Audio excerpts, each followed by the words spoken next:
pasukan penjajah Israel membombardir Bukit Ali Al-Taher dekat Nabatiyeh, Lebanon.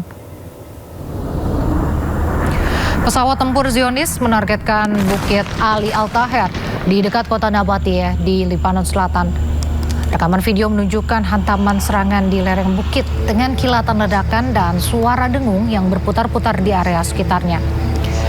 Teroris IDF berdalih militernya menargetkan infrastruktur teror Hizbullah di daerah Nabatiyeh dan Ansar.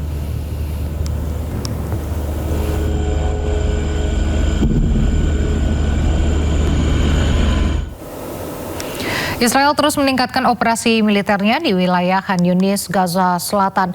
Gempuran serangan udara yang terus dilakukan membuat mencekam dengan kepanikan warga.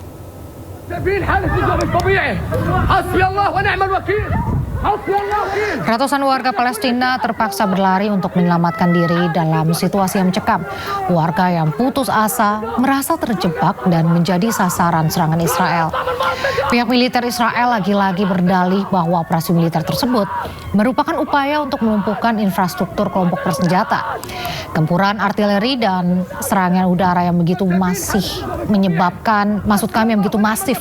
menyebabkan kerusakan parah pada area permukiman warga di sektor timur dan selatan Khan Yunis.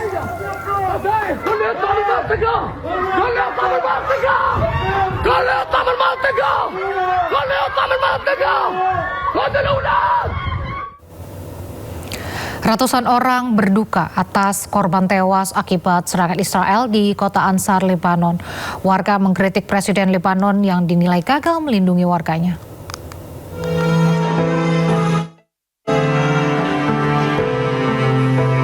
Inilah 7 jenazah warga Nabatiyeh, Lebanon yang syahid akibat agresi militer Zionis.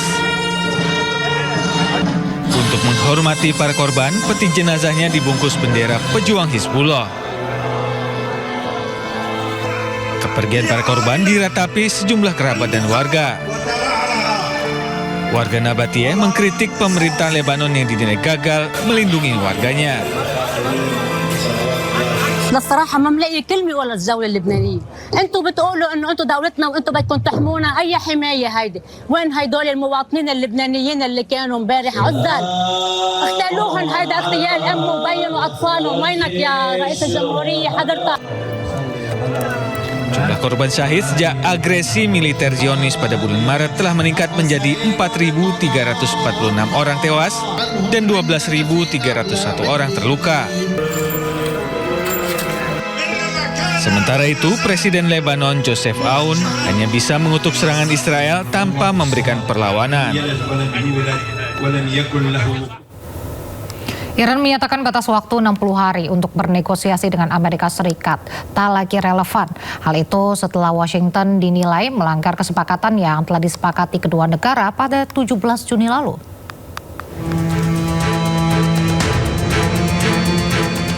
Iran dengan Amerika Serikat masih terlibat tensi tinggi. Dalam konferensi pers mingguan di Teheran, Kementerian Luar Negeri Iran mengatakan tidak ada batas waktu 60 hari dalam kesepahaman dengan Amerika Serikat. Hal itu sebagai tanggapan Iran atas pemberitaan sejumlah media bahwa batas waktu 60 hari setelah nota kesepahaman Iran-AS berakhir Senin kemarin. Menurut jubir Kemlo Iran, kesepahaman dengan Amerika hanya menetapkan periode 60 hari untuk bernegosiasi tentang dua isu, yakni pencabutan sanksi dan soal nuklir.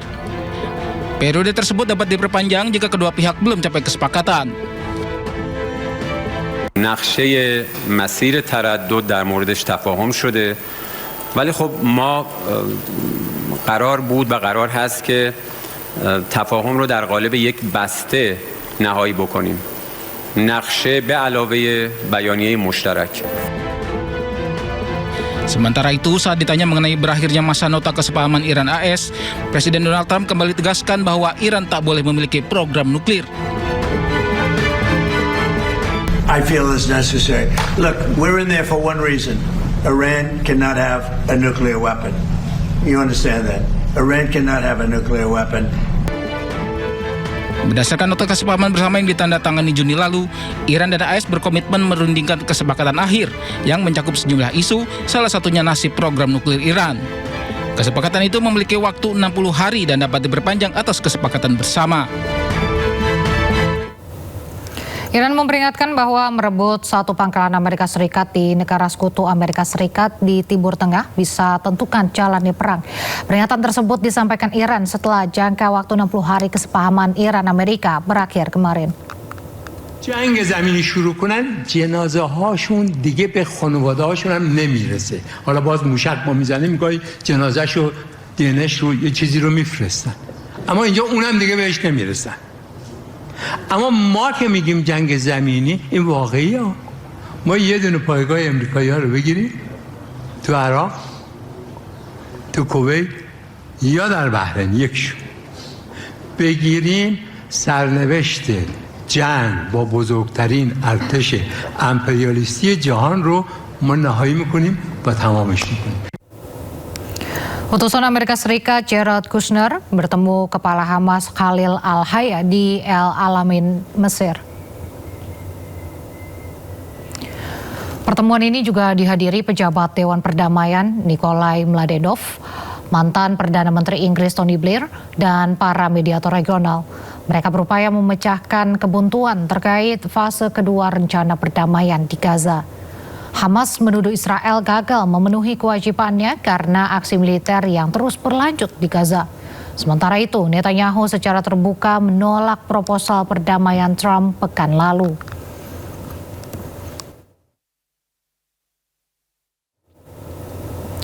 Ratusan aktivis pro-Palestina berunjuk rasa di Paris, mendesak pemerintah Prancis untuk menekan penjajah Israel agar membebaskan dokter, petugas kesehatan, dan jurnalis Palestina yang diculik. Para aktivis berkumpul sambil memegang plakat yang menampilkan tokoh-tokoh yang ditahan Zionis Israel. Euro-Palestine menyatakan pengakuan Presiden Emmanuel Macron terhadap negara Palestina tidak membawa perubahan positif terhadap hak-hak warga Palestina atau akses bantuan kemanusiaan ke Gaza. Sementara itu, aktivis Capio Euro-Palestine menyerukan pembebasan sandera, diakhirinya perang di Gaza dan mendesak tindakan yang lebih tegas terhadap teroris Israel. Aksi unjuk rasa ini terjadi di tengah kebuntuan diplomasi dalam upaya untuk mengakhiri konflik di Gaza.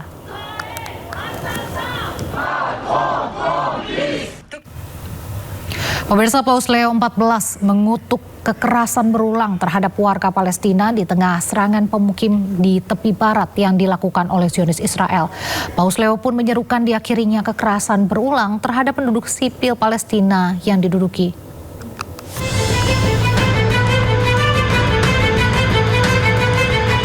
Berbicara menjelang doa Angelus di Istana Apostolik di Castel Gandolfo, Paus Leo XIV mendesak komunitas internasional untuk mendorong upaya menuju solusi dua negara antara Palestina dan Israel. Permohonan ini disampaikan setelah adanya laporan bahwa keluarga-keluarga Palestina di Kusro, selatan Nablus telah dikurung di rumah mereka oleh pemukim Israel dengan akses air dan listrik diputus. Ketegangan terbaru di Kusro terjadi di tengah meningkatnya serangan pemukim di seluruh tepi barat yang dilakukan Zionis Israel. Vatikan pun telah berulang kali mendukung solusi dua negara melalui negosiasi untuk konflik Palestina-Israel yang didasari hak dan martabat yang sama bagi warga Palestina dan Israel. Rinnovo il mio appello affinché cessino le ripetute violenze contro la popolazione civile palestinese in Cisgiordania e chiedo con urgenza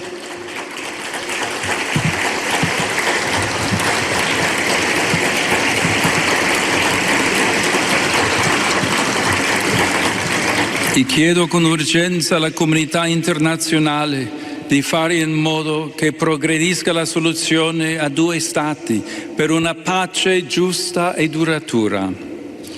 Questa settimana avranno inizio i Giochi del Mediterraneo, che si svolgeranno a Taranto.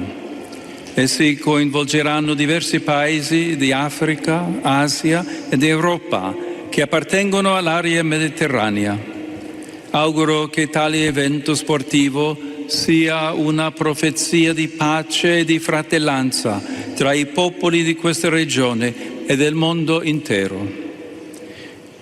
Ed ora do il mio benvenuto a tutti voi che vi siete radunati qui a Castel Gandolfo per l'Angelus Domenicale. Kantor PBB untuk Koordinasi Urusan Kemanusiaan mengatakan pada bulan Juli bahwa lebih dari 1.330 serangan pemukim dilakukan Zionis Israel terhadap warga Palestina.